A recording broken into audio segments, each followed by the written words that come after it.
사도신경으로 우리의 신앙을 고백하겠습니다. 전능하사 천지를 만드신 하나님 아버지를 내가 믿사오며 그 외아들 우리 주 예수 그리스도를 믿사오니 이는 성령으로 잉태하사 동정녀 마리아에게 나시고 본디오 빌라도에게 고난을 받으사 십자가에 못 박혀 죽으시고 장사한 지 사흘 만에 죽은 자 가운데서 다시 살아나시며 하늘에 오르사 전능하신 하나님 우편에 앉아 계시다가 저리로서 산 자와 죽은 자를 심판하러 오시리라. 성령을 믿사오며 거룩한 공회와 성도가 서로 교통하는 것과 죄를 사하여 주시는 것과 몸이 다시 사는 것과 영원히 사는 것을 믿사옵나이다. 아멘.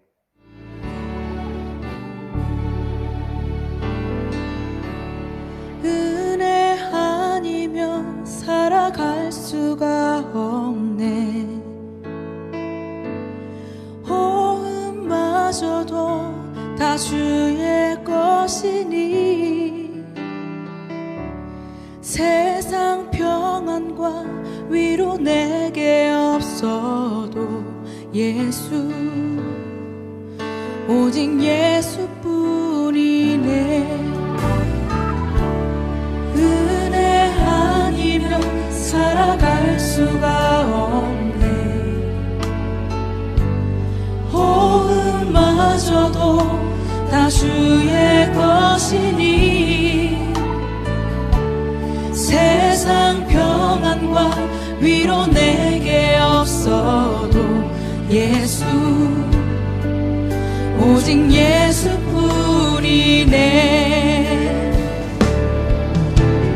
크신 계획 다 볼 수도 없고 작은 고난에 지쳐도 주께 묻기 나의 모든 삶 버티고 견디게 하시네.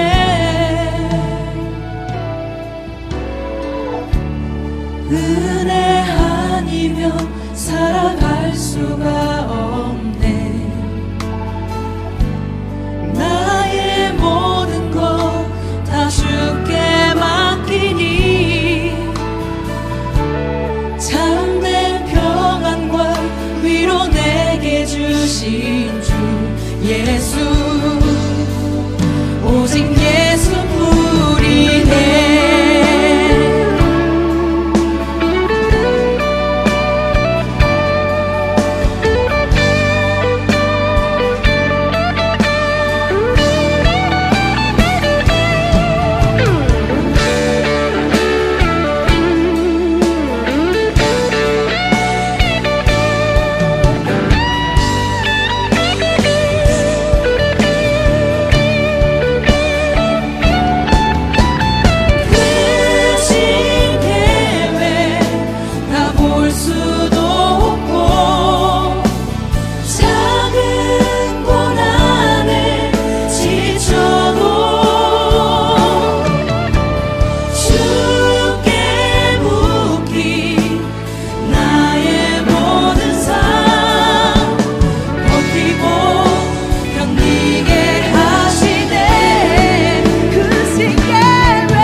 주신 주 예수, 은혜 아니면 살아갈 수가 없네.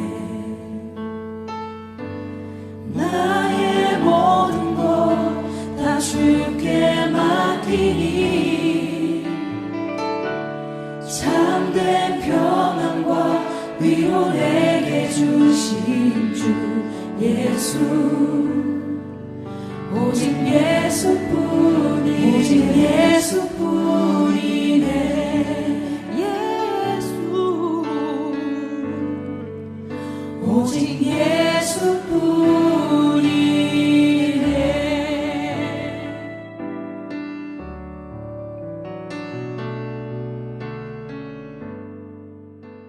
오늘 함께 은혜 받으실 하나님 말씀 예레미야 8장 4절에서 12절 말씀입니다.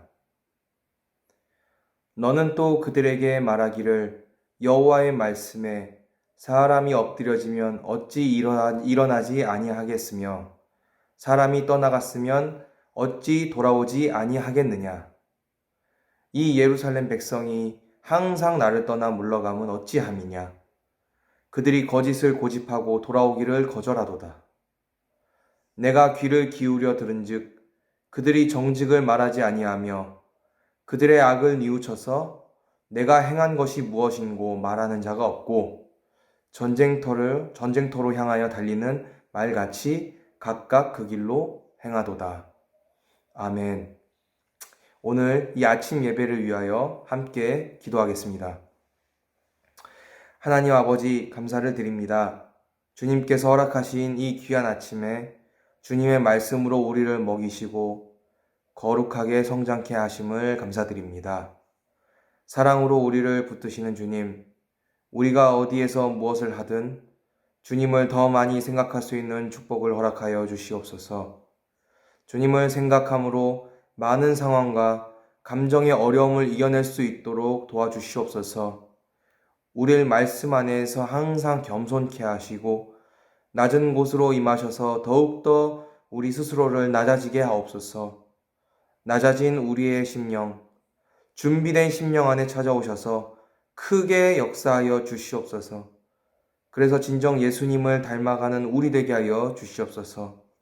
부족하고 어리석은 자가 이 자리에서 주님의 말씀을 전합니다. 주님께서 온전한 도구로 사용하셔서 성도들 한 사람 한 사람 가운데 깨달음의 역사가 있게 하여 주시옵소서. 우리를 불쌍히 여기시는 주님, 우리는 주님께 더욱더 불쌍히 여김 받기를 원합니다. 주님 인도하여 주시옵소서. 예수 그리스도의 이름으로 기도드렸습니다. 아멘. 오늘 본문에서 함께 읽으신 예레미야서에서의 그 저자 예레미야는 유다 왕국의 가장 어두운 시기에 활동하던 선지자입니다. 그는 이스라엘 민족에게 끊임없는 경고로 시작해서요. 결국에는 유다가 바벨론에 의해서 멸망을 당했죠. 그 멸망당한 직후까지 약 40년 정도의 기간 동안 하나님의 말씀을 대언하였습니다. 세기 말 끊임없는 그런 혼란이 가중됐고 그리고 거짓 예언들이 판을 쳤죠. 그래서 사람들의 마음 또한 봄날의 벚꽃님처럼 소문과 소문에 흔들리기를 쉬지를 않았습니다. 사람들은 사회가 혼란하고 불안할수록 비이성적인 특별한 무엇인가를 찾기 시작합니다. 그리고는 본인들한테 닥쳐진 그런 암울한 현실을 이겨낼 수 있을 것 같은 어떤 것을 실제로 형상화하기 시작합니다. 예를 들어서 일확천금이 성행하는 그런 도박들이 많아지고요. 그리고 나를 지금의 이 고통, 지금의 이 수렁에서 단박에 높은 곳으로 끌어올려줄 그런 영웅을 찾습니다. 그리고 지금의 어려운 삶, 힘든 삶을 벗어날 수 있도록 안락하고 평안한 삶을 누릴 수 있는 그런 유토피아를 머릿속에 그립니다. 소박하고 현실적인 것들을 무시하고 자기 분수에 맞지 않는 어떤 거대한 이상, 그리고 엄청난 그 포부를 어떤 몸을 맡기듯이 자신을 아예 내던지게 되는 거죠. 당연히 이러한 시도를 통해서 몇몇 성공하는 사람들이 있습니다. 그 사람들은 시대의 운을 타고나는 사람인 경우도 있고요. 아니면 상황을 아주 잘 판단하고 예측해서 아주 좋은 판단을 내리는 경우가 있습니다. 그러나 대부분의 사람들은요, 이성적인 판단이나 준비가 없이 어떤 장밋빛 미래만을 꿈꿔요. 그 장밋빛 미래만을 꿈꾸기 때문에 실제로 그 이후에 나타난 어떤 초라한 현실 앞에서 그 초라한 현실 앞에 자기의 모습에 실망을 하게 됩니다. 여기서 우리가 교과서적으로 이것을 보고 깨닫고 알고 있는 교훈들이 있죠. 그게 뭐냐면 실패한 자신의 모습을 담담히 인정하고 어디서부터 문제였는지를 재빠르게 파악해서 더 이상 이러한 실수를 반복하지 않는 것입니다. 이거 들어보셨겠지만 정말 교과서적이죠? 근데 문제는 바로 여기서 발생합니다. 사람들은 자신의 그 실수를요, 객관화시켜서 자기 자신과 분리해내기 어려워합니다.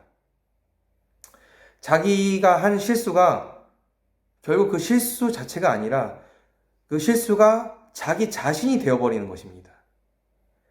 자기 자신의 실수를 드러내고 정확히 밝히는 것을 꺼리고 피하게 되는 것입니다. 실수로 인해서 져야 될 당연한 자기의 책임, 그리고 당연히 실수를 했으니까 누군가로부터 책망이 있겠죠? 근데 누군가로부터의 그 책망이 자기 자신이 삶에서나 인생에서 부정당하는 것 같은 거라고 그렇게 생각하기 때문에 자기의 인생이 부정당하는 그런 일체화 과정이 진행되게 됩니다. 마치 예를 들면 누군가에게 사기를 당했을 때 사기꾼하고 더불어서 사기를 당한 내 자신의 어리석음을 탓하는 것이 아니라 나는 오히려 사기를 당하지 않았음을 스스로 그리고 세상에게 입증하기 위해서 더 큰 과오를 저지르게 되는 것입니다. 오늘 본문 말씀을 제가 다시 한번 읽어드리겠습니다. 너는 또 그들에게 말하기를 여호와의 말씀에 사람이 엎드러지면 어찌 일어나지 아니하겠으며 사람이 떠나갔으면 어찌 돌아오지 아니하겠느냐. 이 예루살렘 백성이 항상 나를 떠나 물러가면 어찌함이냐. 그들이 거짓을 고집하고 돌아오기를 거절하로다. 그러니까 오늘 본문 말씀을 의역하자면 이렇습니다. 사람은 엎드러지면 당연히 일어날 수밖에 없고 집을 떠나면 나중에는 반드시 돌아올 수밖에 없다. 그런데 하나님 말씀하시는 겁니다. 너희는 엎드리는데 그치질 않고 그게 잘못이 아니라는 듯이 더 웅크려서 누워버렸고 떠난 후에는 돌아오지 않고 아예 거기다가 새로운 집을 지어버렸다는 것입니다. 잘못을 인정하고 회개하고 돌아오는 것이 하나님이 원하시는 일이죠. 그리고 더불어 하나님의 사람이라면 누구나 해야 할 당연한 일임에도 이스라엘 백성들은 자기의 잘못조차 인정을 하질 않았고 오히려 그것이 옳다는 듯이 행동을 했습니다. 사실 우리는 회개를 말할 때 고백과 죄에서 돌이킨다. 이것에만 이목을 집중시킵니다. 그러나 여기에는 하나의 중요한 조건이 빠져 있습니다. 그것은 죄에 대한 뼈저린 인정함입니다. 저는 이 인정함에 대한 인식의 부재를 많은 부분에서 느낍니다. 왜냐하면 거기에는 수많은 예외가 존재하기 때문입니다. 작은 하나하나의 필요 조건들에 대한 동의 항목을 지정해 놓고 굳이 다 예를 적시하지 않아도 바로 회개로 넘어가게 되는 과정을 우리는 이미 우리 생각과 마음속에 심어 놓았습니다. 즉, 온전한 인정이라는 것이 때와 장소, 사람 같은 그런 수많은 조건에 상관없는 우리의 모든 부분에서의 동의를 뜻하고요. 죄에 대한 우리의 인정은 당연히 그 온전한 인정, 방금 이야기한 그 수준까지 미치지 못한다는 의미를 가지고 있습니다. 어떤 시작이기도 하고 전제이기도 한 스스로 인정함이라는 이 단계에서 우리는 이미 수많은 예외를 상정하고 있습니다. 그런 수많은 예외를 상정하고 있으니까 당연히 완전한 고백과 회개가 일어날 리가 없지요. 거기에 더불어 자기 합리화를 통한 정당화가 이루어지기 때문에 하나님 앞에서 이렇게 오늘 말씀처럼 적반하장의 상황을 연출하게 되는 것입니다. 수많은 범죄자들 입에서 자주 회자되는 말이 있습니다. 사회가 나를 이렇게 만들었다. 세상이 나를 이렇게 만들었다. 바로 이런 말들이죠. 많이 들어보셨을 겁니다. 근데 그게 어느 정도는 맞는 말입니다.